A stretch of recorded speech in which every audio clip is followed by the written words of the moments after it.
오늘 대통령 지지율이 발표가 됐는데요. 보시죠.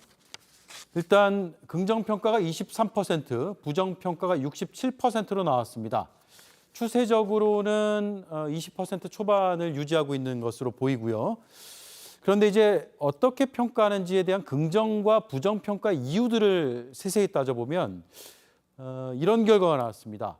긍정평가에서 두 번째로 꼽힌 이유가 의대 정원 확대예요. 그런데 부정평가에서 첫 번째로 꼽힌 이유도 의대 정원 확대입니다. 김인영 의원님 그리고 김성일 의원님 이거 어떻게 해석해야 되는지 한번 분석을 해주시죠. 저는 이 결과를 보고 왜 이제껏 여야가 24년 동안 정치권에서 의대 정원을 외면했는지, 의료개혁을 외면했는지 알 수 있다고 생각합니다. 네. 수치상 보면 두 개가 비슷해 보이지만, 긍정, 부정이 비슷해 보이지만 세부 수치로 봤을 때는 부정 여론이 긍정보다 3배 정도 많거든요. 그러니까 전체 모수를 1000명으로 봤었을 때는 3배 정도 많다는 얘기입니다. 그 말인 즉슨 의대 정원 의료개혁 자체가 국민들이 그러니까 쉽게 개혁이 쉽지 않기 때문에 국민들의 반발이 자연스럽게 이루어질 수밖에 없는 내용이라는 거죠. 네. 정치인들은 지지율이나 저런 국민적 여론이 되게 중요하지 않습니까?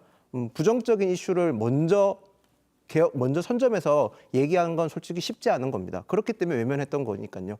윤석열 정부가 이번에 지금 실시하고 있는 의료개혁에 대해서 높은 점수를 주르기 어려운 건 분명한 사실입니다. 가정에서 뭔가 문제가 있었기 때문에 오래 지속적으로 해결을 못하고 있는 건 맞지만 네. 그 의료개혁을 먼저 시작했다는 점에서에 대한 만큼은 조금 평가를 해줬으면 좋겠고, 그 부분에 있어서 지금 어려움이 있으니까 여야 공동협의체를 만들자고 한 거 아닙니까? 야당에서도 비난보다는 어떻게 하면 지금 이 시급한 위기를 타파할 수 있고 해결할 수 있는 방안을 모색하는 점에 대해서 논의를 해줬으면 좋겠습니다. 네. 긍정도 있고 부정도 있는데 전체적인 모수를 보면 부정평가가 더 높다.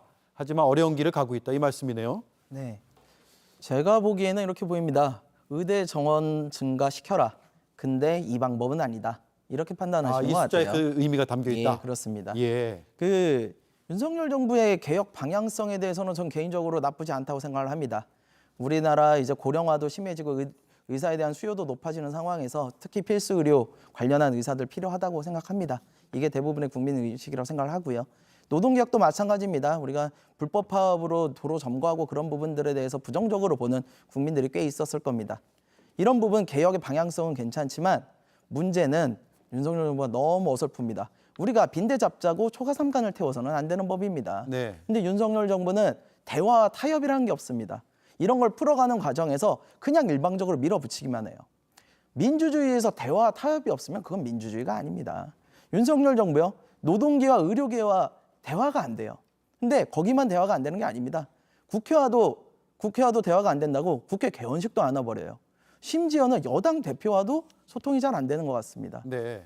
이게 검사일 때는요, 자신이 옳다고 생각하는 것만 하면 잘 될 수 있습니다.